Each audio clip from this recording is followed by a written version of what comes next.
Então, boa noite mais uma vez. Falaremos nessa noite do capítulo 11 do Evangelho segundo o Espiritismo, que é intitulado Amar o Próximo como a Si Mesmo.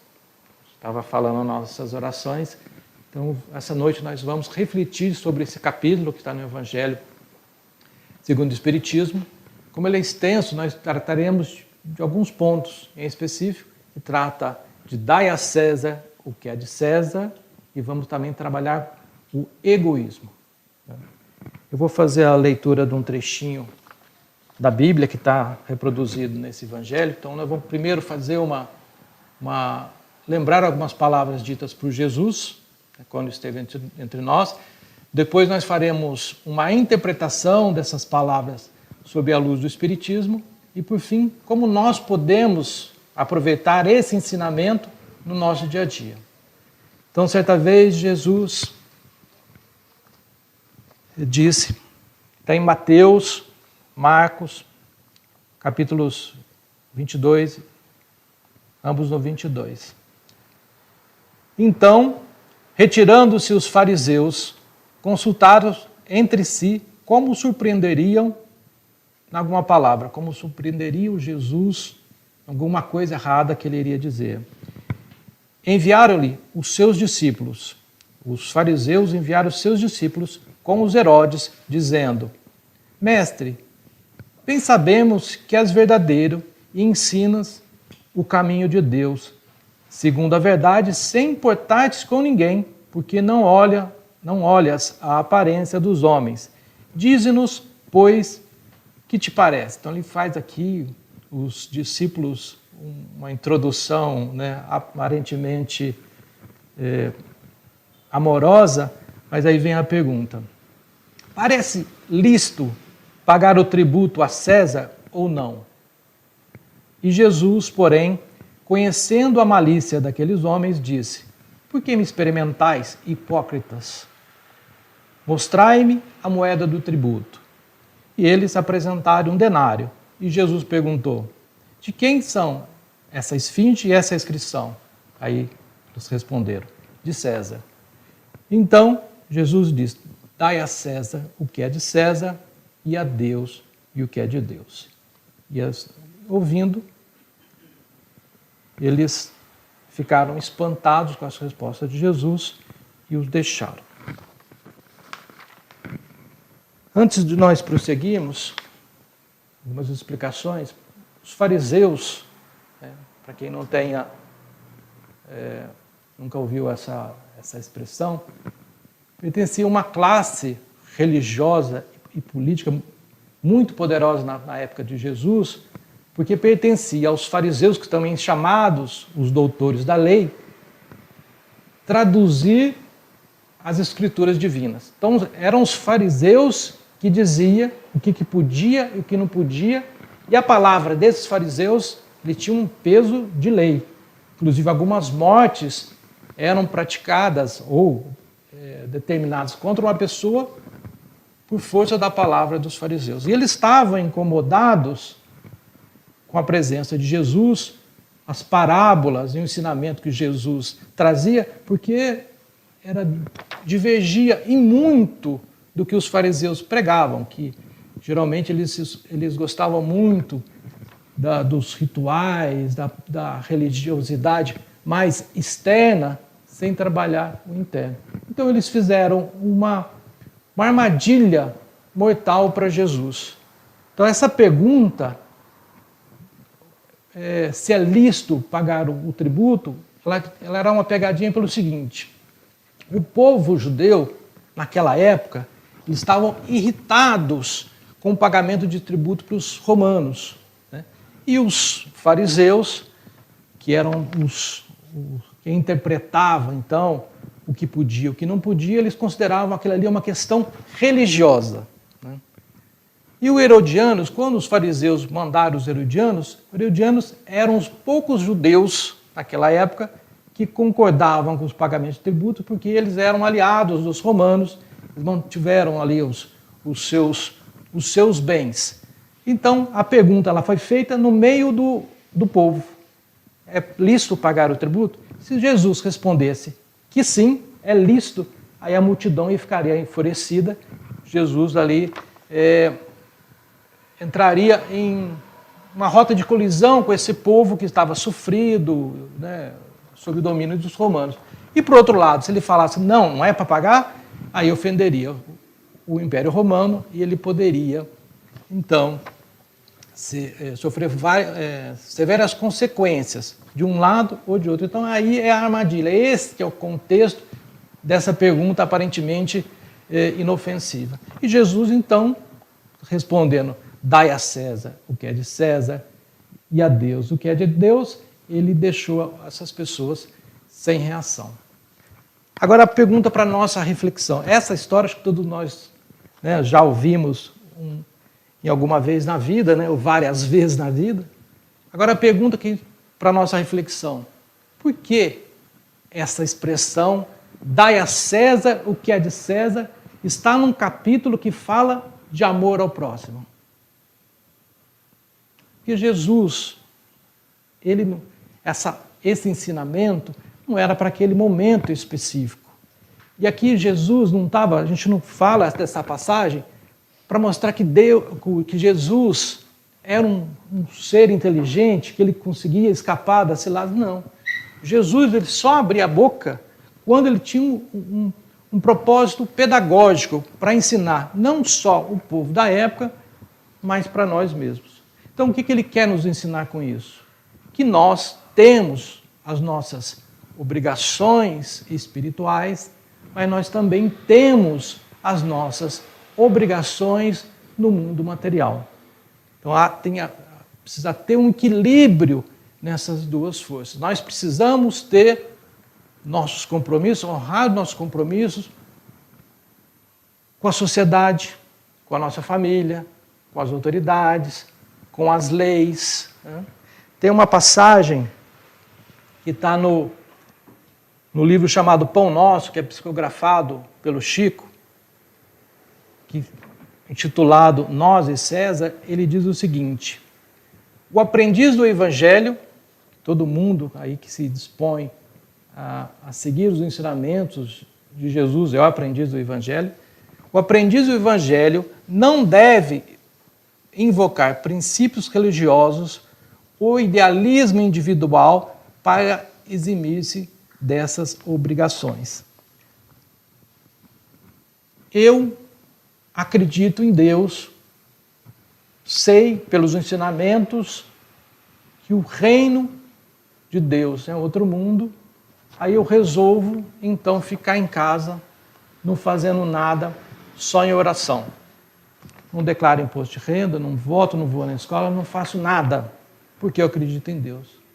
Então esse ensinamento diz, não é assim que funciona. Nós precisamos respeitar as regras, porque nós viemos para este mundo de provas e expiações para aprender a conviver em sociedade, conviver uns com os outros, né? Com suas dificuldades, que é lidar, né? Tem umas pessoas que são mais fáceis da gente conviver, outras mais difíceis, né? Mas nós temos que aprender a conviver. Este é o propósito de nós estarmos aqui. Né? E o que ele pede é que nós convivamos e aprendemos a conviver, seguindo regras estabelecidas. Nós que moramos em São Paulo, um exemplo assim, né? A questão a importância de seguir as regras. Imagine a partir de hoje, todos nós que estamos aqui, todo mundo que mora em São Paulo, decidisse não mais respeitar as regras de trânsito.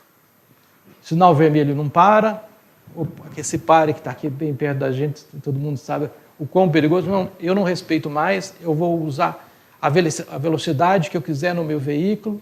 Como que seria? Agora imagine uma situação mais ampla. Imagine se todos nós que moramos nesse planeta resolvêssemos, eu não sigo mais regra nenhuma das autoridades constituídas. Eu não respeito polícia, professor, lei, nada. Eu faço do jeito, cada um faz do jeito que bem entender. Como é que seria? Imagina uma sociedade que cada um faz o que quer? Então, esse ensinamento também traz essa reflexão. Ainda que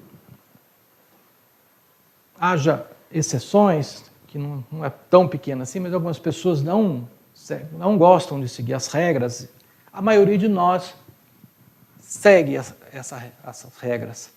Por que nós seguimos? Porque dentro de nós há uma lei natural, que é a lei da justiça.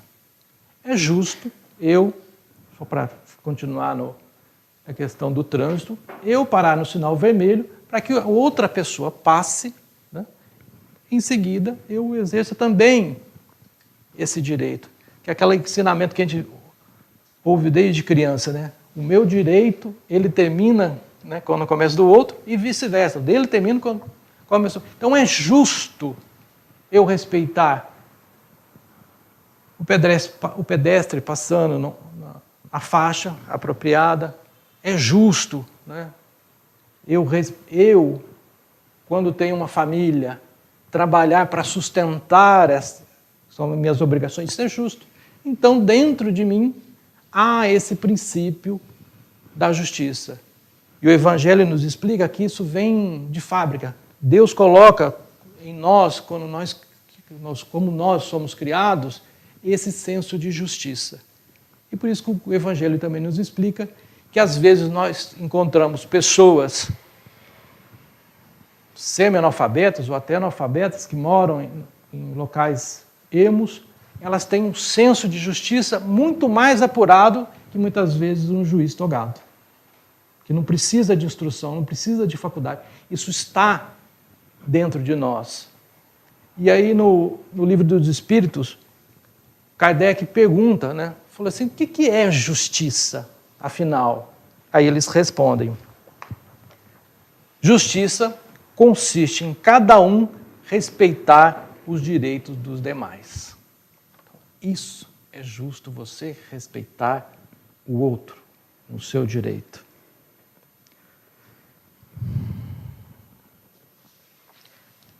Aí o Kardec continua perguntando, se é uma coisa nata, se a questão da justiça é uma coisa que está dentro de nós, porque algumas pessoas interpretam a justiça de forma diferente. Para mim, uma coisa é justa e a outra pessoa, você percebe que ela está fazendo algo totalmente diferente do que eu acho que é justo. E aí os espíritos respondem, é porque esse sentimento de justiça muitas vezes se misturam às paixões que alteram, como sucede a maior parte dos sentimentos naturais, fazendo que os homens vejam as coisas por um prisma falso. O que ele quer dizer? Essas paixões, eles estão se referindo às questões materiais, às questões que nós colocamos muitas vezes os ganhos financeiros, essa vida, né, de ostentação, como se fosse o mais importante. Então, essa ilusão trazida muitas vezes pelas coisas materiais, esse nosso desejo das coisas materiais, essas ilusões, elas fazem que nós olhemos de uma forma distorcida para o que realmente importa. Um exemplo, eu estou bem financeiramente, tranquilo, minha família está bem, plano de saúde ok, e meu vizinho, dos dois lados, estão passando fome. E eu, né, nessa mentalidade distorcida, aí eu digo, eu estando bem, o outro que lute, né? A expressão, né? Ele que lute. Então, qual é o nome que se dá a esse sentimento provocado por essas ilusões? Egoísmo. Então, nós passamos a nos tornar pessoas egoístas todas as vezes que nós nos pendemos muito mais para as questões materiais do que espirituais. E o Evangelho, ele faz uma colocação bastante dura, que ele é o seguinte, que das imperfeições humanas mais difícil de combater é o egoísmo. E o egoísmo, ele vou citar a expressão aqui,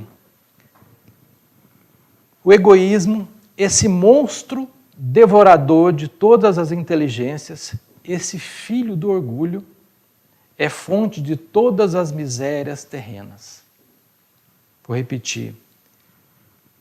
O egoísmo, esse monstro devorador de todas as inteligências, esse filho do orgulho, é a fonte de todas as misérias terrenas. Então, onde tiver miséria na terra, a investigação vai nos levar a decisões egoístas. Aí ele continua. Ela é a negação da caridade e, por isso mesmo, o maior obstáculo à felicidade dos homens. E aqui, quando ele fala felicidade, ele não está querendo dizer, muitas vezes, quando nós desencarnamos e vamos todos nós para mundos melhores. Porque nós temos uma ideia, muitas vezes, isso quando a gente está engatinhando, inclusive na doutrina, que quando nós morremos, nós vamos para o outro lado e chegamos lá, tem um gramado verde, né? Passarinho cantando, anjinho tocando harpa, né? Aquele mundo maravilhoso. Mas não é assim. Eu não quero estragar a ilusão de ninguém, mas não é assim. Todas as vezes que nós desencarnamos, o nosso trabalho de reforma íntima, ele continua do outro lado. E quando a gente desencarna e a gente acorda do outro lado, muitas vezes a gente nem percebe que desencarnou, de tão igual que as coisas acontecem, porque nós levamos os nossos defeitos e as nossas virtudes. Por isso a importância do nosso burilamento constante, a nossa tentativa de melhorar a todo momento. E ele fala da questão dos obstáculos à felicidade dos homens, inclusive nesse planeta de provas e expiações.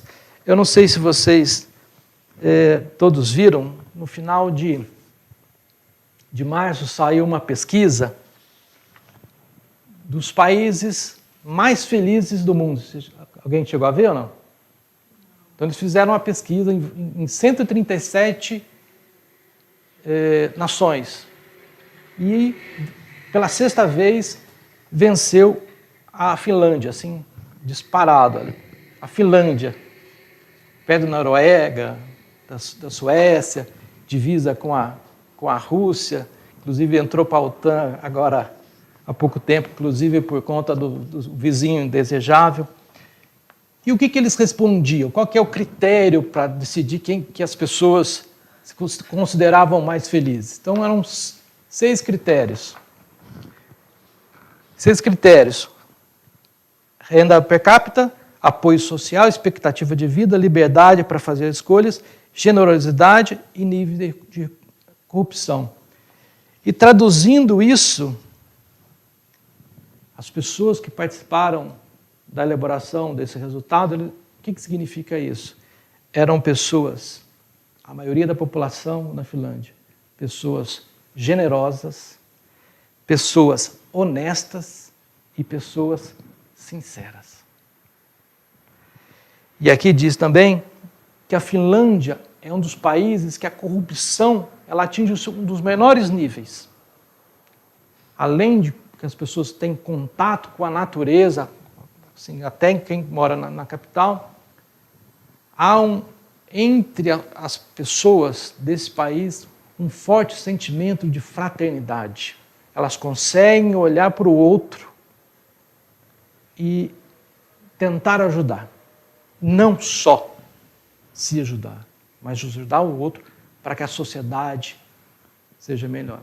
Eles dizem o seguinte: se você quiser saber o que o finlandês está pensando, você pode perguntar para ele que ele vai te falar. Então ele é sincero, honesto, ele não vai, o termo popular, te puxar o tapete, ele não vai te falar uma coisa que ele está pensando diferente. Às vezes isso é até meio arriscado. E outra coisa é que o finlandês não gosta que você irritar ele. Por exemplo, se a palestra começa às 19 horas, é 19 horas. Se você chegar depois, uma desculpa, o trem, o trânsito, você vai irritar o finlandês. E o Brasil? Nós. Que colocação nós estamos? 49º lugar. Caímos do ano passado para cá 11 posições. E como nós somos?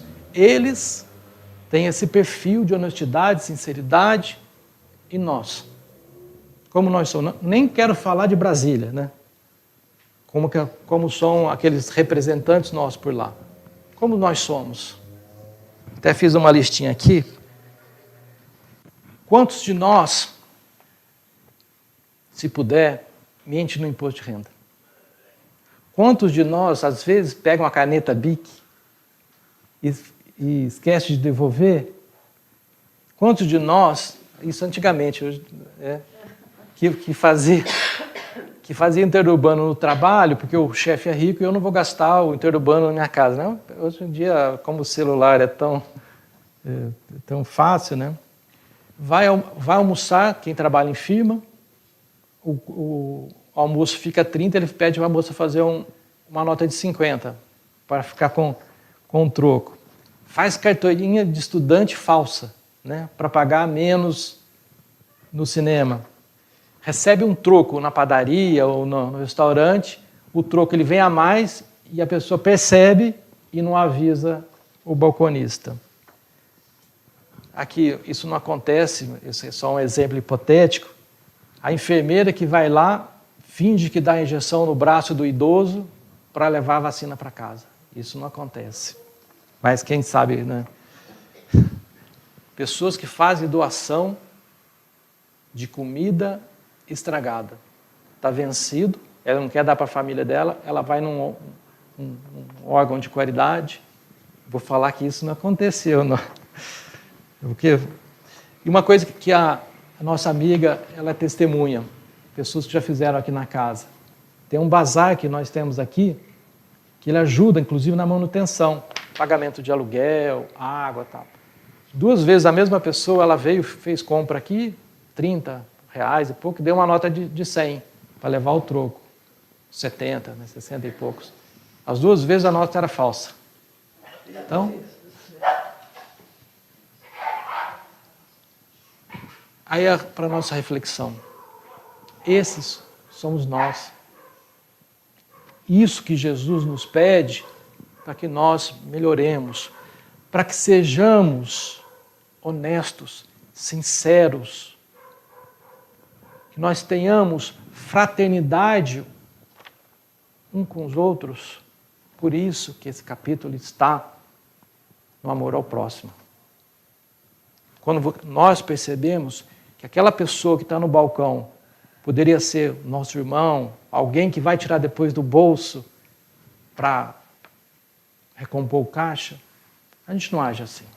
É isso que Jesus estava pedindo para a gente refletir. As coisas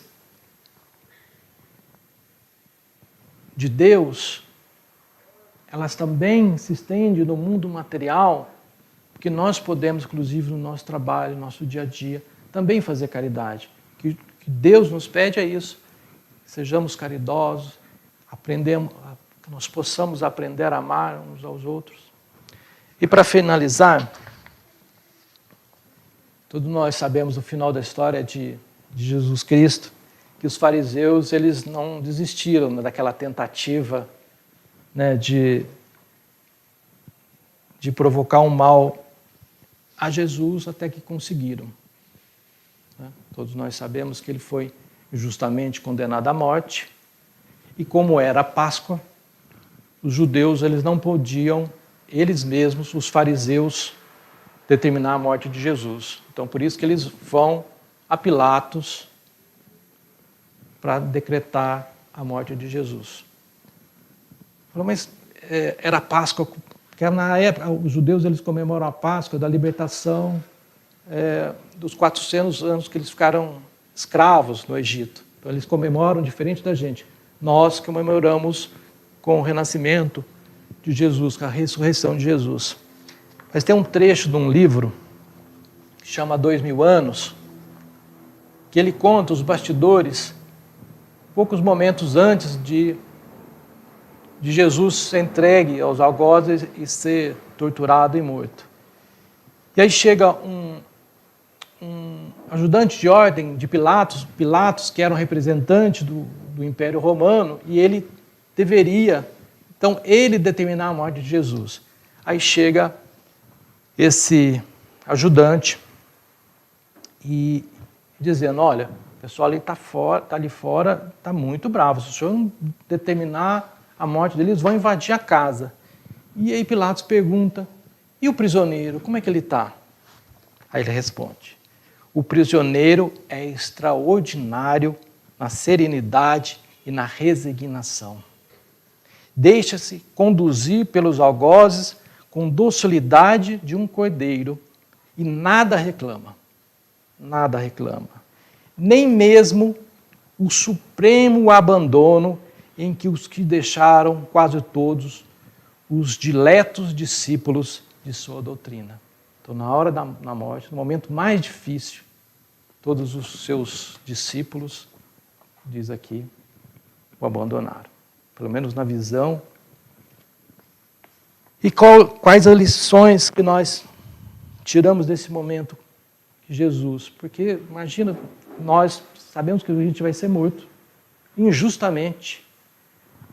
Sem até nosso instinto, o desespero que deve nos provocar, e Jesus estava calmo, tranquilo, não reclamou, não brigou e cumpriu. Ele poderia, como a gente já até disse aqui, mandar um exército dos anjos e destruir tudo, mas não, ele cumpriu isso.